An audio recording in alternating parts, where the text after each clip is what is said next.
9ನೇ ತಾರೀಕು ಹುಬ್ಬಳ್ಳಿಯ ಠಾಣೆಗೆ ಮುತ್ತಿಗೆ ಹಾಕ್ತೇವೆ, ಅವನನ್ನು ಬಿಡುಗಡೆ ಮಾಡದೇ ಇದ್ರೆ ಅಂತ ಹೇಳುವಂಥ ಹೇಳಿಕೆಯನ್ನು ರಾಜ್ಯಾಧ್ಯಕ್ಷರು ಮತ್ತು ನಮ್ಮ ಕೆಳಮನೆ ವಿಪಕ್ಷ ನಾಯಕರು ಹೇಳಿರೋದನ್ನು ನಾನು ನೋಡಿದೆ.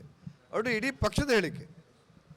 ಶ್ರೀಕಾಂತ್ ಪೂಜಾರಿಯ ಜೊತೆ ಪ್ರತಿಯೊಬ್ಬ ರಾಮಭಕ್ತನೂ ಇದ್ದಾನೆ, ಪ್ರತಿಯೊಬ್ಬ ಕರಸೇವಕನೂ ಇದ್ದಾನೆ, ಪ್ರತಿಯೊಬ್ಬ ಪರಿವಾರದ ಮತ್ತು ಭಾರತೀಯ ಜನತಾ ಪಕ್ಷದ ಕಾರ್ಯಕರ್ತರು ಇದ್ದಾನೆ.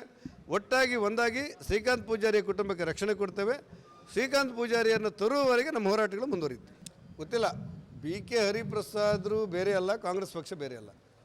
BK ಹರಿಪ್ರಸಾದರು ಕಾಂಗ್ರೆಸ್ ಪಕ್ಷದ ಮುಖಂಡರು ಮತ್ತು ಬಹುದೊಡ್ಡ ರಾಷ್ಟ್ರ ಮಟ್ಟದಲ್ಲಿ ಒಬ್ಬ ಪದಾಧಿಕಾರಿಯಾಗಿ ಇದ್ದವರು.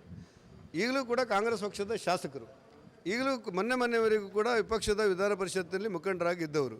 ಹಾಗಾಗಿ BK ಹರಿಪ್ರಸಾದರು ನನ್ನ ಹೇಳಿಕೆ ಬೇರೆ ಅಲ್ಲ, ಕಾಂಗ್ರೆಸ್ ಹೇಳಿಕೆ ಬೇರೆ ಅಂತ ಹೇಳಿದರೆ ಅದು ನಡೆಯುವುದಿಲ್ಲ. ಕಾಂಗ್ರೆಸ್ಸಿನ ಹೇಳಿಕೆ BK ಹರಿಪ್ರಸಾದ್ ಹೇಳಿಕೆ, BK ಹರಿಪ್ರಸಾದ್ ಹೇಳಿಕೆ ಕಾಂಗ್ರೆಸ್ ಪಕ್ಷದ ಹೇಳಿಕೆ. ಕಾಂಗ್ರೆಸ್ಸಿನ ಒಳ ಮಾನಸಿಕ ತುಮುಲವನ್ನು ಈ ಪುಣ್ಯಾತ್ಮ ಬಹಿರಂಗವಾಗಿ ಹೇಳಿದ್ದಾರೆ, ಅಷ್ಟೇ ಬದಲಾವಣೆ, ಏನೂ ಇಲ್ಲ.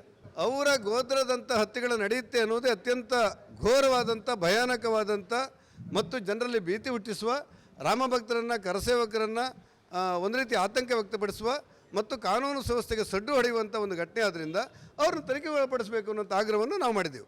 ಪ್ರಜಾಪ್ರಭುತ್ವದಲ್ಲಿ ರಾಷ್ಟ್ರ ವಿರೋಧಿ ಕೃತ್ಯ, ಹಿಂಸೆಗಳು ನಡೆಯುವಂಥದ್ದು, ಕಾನೂನಿಗೆ ಸಡ್ಡು ಹೊಡೆಯುವಂಥ ಘಟನೆಗಳು ನಡೆದೂ ಕೂಡ ಅದನ್ನು ಒಳಗೆ ಮುಚ್ಚಿಕೊಳ್ಳುವುದೇ ಅಪರಾಧ. ಹೌದು, ಅವರ ಮನಸ್ಸಲ್ಲಿ ಇಟ್ಕೊಳ್ಳೋದೇ ಅಪರಾಧ.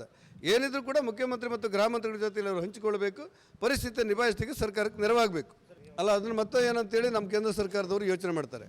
ಇಲ್ಲಿರುವಂಥದ್ದು ಏನಂದರೆ, ಗೋಧ್ರಾದಂಥ ಘಟನೆಗಳು ಕರ್ನಾಟಕದಲ್ಲಿ ಮರುಕಳಿಸಿದರೆ ಅದಕ್ಕೆ ಸಿದ್ದರಾಮಯ್ಯನವರ ಕಾಂಗ್ರೆಸ್ ಸರ್ಕಾರವೇ ನೇರ ಹೊಣೆ. ತನಿಖೆ ಒತ್ತಾಯ ಮಾಡ್ತಿದ್ದೇವೆ ಅಂತ ಹೇಳಿದೆ, ನಿನ್ನೆ ಹೇಳಿದ್ದೆ, ಇವತ್ತು ಹೇಳಿದ್ದೆ.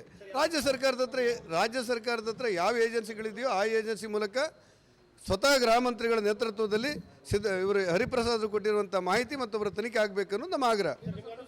ಯಾವತ್ತು ರಾಜ್ಯ ಸರ್ಕಾರ ವಿಫಲ ಆಗ್ತದೋ ಕೇಂದ್ರ ಸರ್ಕಾರ ಹಸ್ತಕ್ಷೇಪ ಮಾಡ್ತದೆ, ಅಗತ್ಯ ಬಿದ್ದಾಗ ಹಸ್ತಕ್ಷೇಪ ಮಾಡ್ತೇವೆ. ಅತ್ಯಂತ ಗಂಭೀರ ಆಗಿದ್ದರಿಂದಲೇ ಇವತ್ತು ಗಂಭೀರವಾಗಿರುವಂಥ ಹೇಳಿಕೆಯನ್ನು ಕಾಂಗ್ರೆಸ್ ಮುಖಂಡ ಕೊಟ್ಟೋದ್ರಿಂದ, ಕಾಂಗ್ರೆಸ್ ಸರ್ಕಾರ ಇರೋದ್ರಿಂದ ನಿಮ್ಮ ಹತ್ರ ತಾಕತ್ತಿದ್ರೆ ತನಿಖೆ ಮಾಡಿ, ಇಲ್ಲದಿದ್ದರೆ ಕೇಂದ್ರ ಸರ್ಕಾರ ತನಿಖೆ ಮಾಡುತ್ತಂದೆ.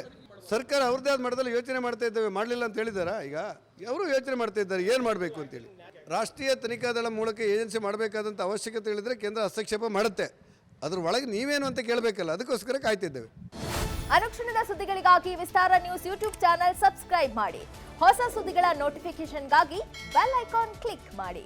ಲೇಟೆಸ್ಟ್ ಅಪ್ಡೇಟ್ಸ್ಗಾಗಿ www.vistaranews.com ವೆಬ್ಸೈಟ್ಗೆ ವಿಸಿಟ್ ಮಾಡಿ.